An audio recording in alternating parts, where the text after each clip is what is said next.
Joseph Vijay எனும் நான்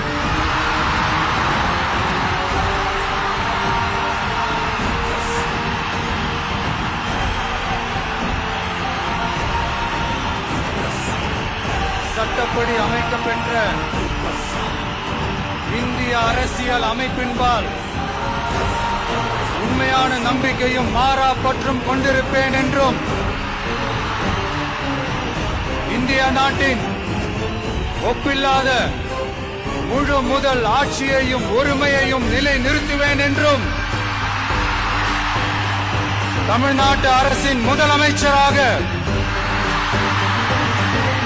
உண்மையாகவும் உளச்சான்றின்படியும் என் கடமைகளை நிறைவேற்றுவேன் என்றும் அரசியல் அமைப்பிற்கும் சட்டத்திற்கும் இணங்க அச்சமும் ஒருதலை சார்பும் இன்றி விருப்பு வெறுப்பை விலக்கி பலதரப்பட்ட மக்கள் அனைவருக்கும் நேர்மையானதை செய்வேன் என்றும் ஆண்டவன் மீது ஆணையிட்டு உறுதிமொழிகிறேன்.